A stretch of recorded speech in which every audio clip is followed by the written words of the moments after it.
తెలంగాణ మంత్రి సీతక్క మీడియాతో మాట్లాడుతున్నారు. లైవ్ లో చూద్దాం.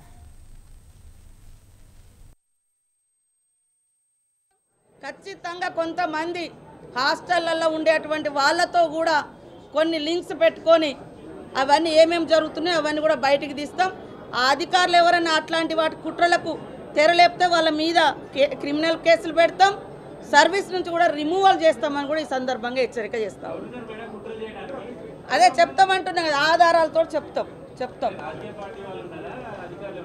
అదే వెనుక రాజకీయ పార్టీ ఉంటారు, ముంగట ఎవరో ఒకరు వాళ్ళ అన్యాయాలు వాళ్ళకి సంబంధించిన మనుషులు చెప్తాం.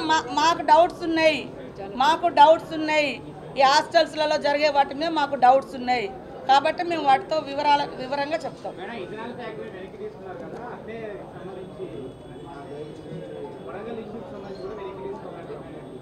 అక్కడ గ్రామ సభ జరుగుతుంది.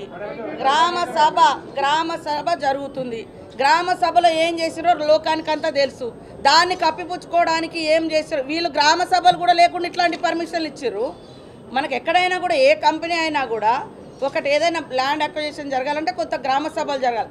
వీళ్ళు మరి అనేక గ్రామాలలో గ్రామ సభలు లేకుండా లారీలలో రైతులను జనాలను పశువులాగా ఎక్కించి రాత్రి మొదలు పోలీసులను పెట్టి తరలించినటువంటి ఘటనలు కొండపోచమ్మ కావచ్చు, లేకుంటే మేఘలగా మల్లన్న సాగర్ కావచ్చు, మిడ్ మానేర్ కావచ్చు, ఇట్లాంటి ఎన్నో వేసారు. వాళ్ళ యొక్క నియంతృత్వానికి అది నిదర్శనం. మేము లగచర్లలో మరి అక్కడ చేసింది గ్రామ సభకు పోతే ఎట్లా లారీ బండలతో కొట్టించారో మీరు చూసిరు. కాబట్టి దాని మీద ప్రజల అభిప్రాయం మేరకు ముందుకు పోవడం జరుగుతుంది.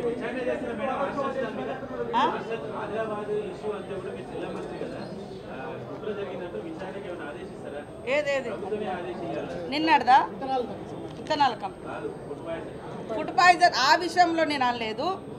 నిరంతరం జరిగే వాటి వెనుక కొన్ని మాకు డౌట్స్ ఉన్నాయి. వాటి అన్నింటినీ కూడా కులంకుషంగా ఎంక్వైరీ చేస్తాం, విచారణలు కూడా సాగిస్తాం, రిపోర్ట్స్ అన్ని కూడా తెప్పించుకుంటాము.